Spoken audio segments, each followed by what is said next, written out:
name is Emmanuel Moye, and welcome back to our Halo administration course. We are going to be working on Access Scenario 10. Firstly, we'll be going to creating 3 dashboard filters of our choosing on one dashboard, and we're going to ensure it applies to all the dashboard widgets. Now, in order to do this, we are going to be looking at our dashboards, and it's going to be our managerial dashboard that we'll be doing these filters on. So let's go to configuration, and in our configuration we'll go to reporting and we'll be able to see dashboards. Now you can see we have a list of all our dashboards, and let's click on the managerial dashboard. In this dashboard, this is where we're going to be applying our 3 filters. We'll click on edit. Now as you can see, I have pre-populated some filters already, and in order for you to create a new filter on your end, it's just for you to click on add and you'll see this interface. So let me show you what that looks like for the pre-configured filters that I already have. For the first one, it's a filter named my team, and we just give it a sequence as 5 since it's higher than the sequence of the team that is already there. And for this, we are going to be referencing the team in the SQL statement that is going to be created.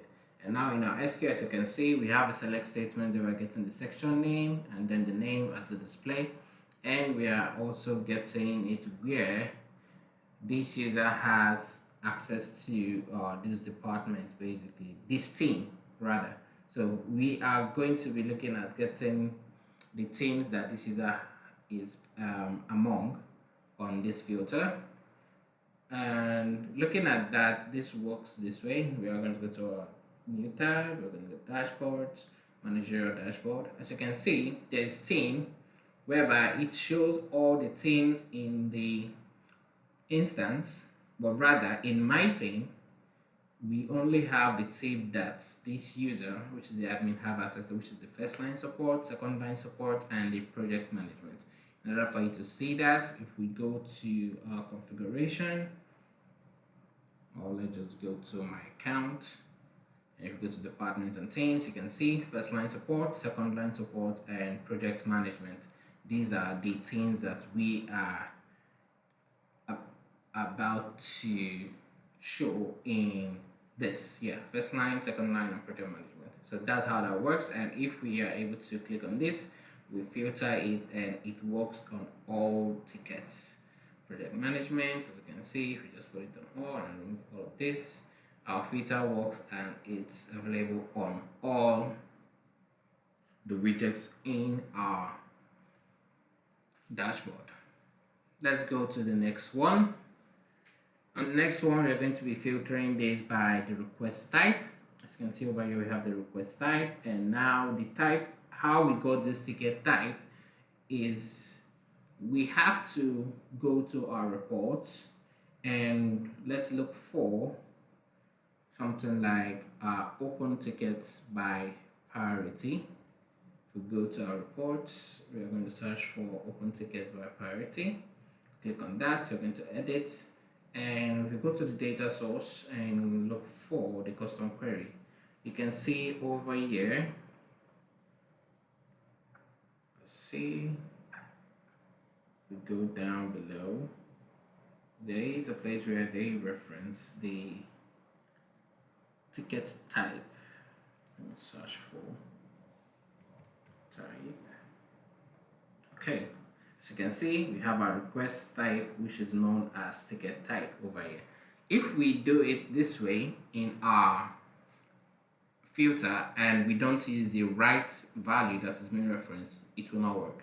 So we have to use this right value over here, and we already have our SQL that gets us all the request types.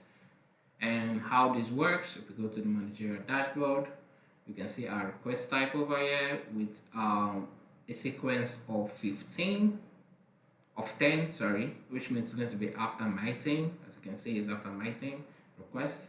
And if we click on this, you can see it changes with the widgets that are available. If I remove the change request and I use problem, or I use laptop request, you can see it changes with the filters that are coming over here. So That is how that works.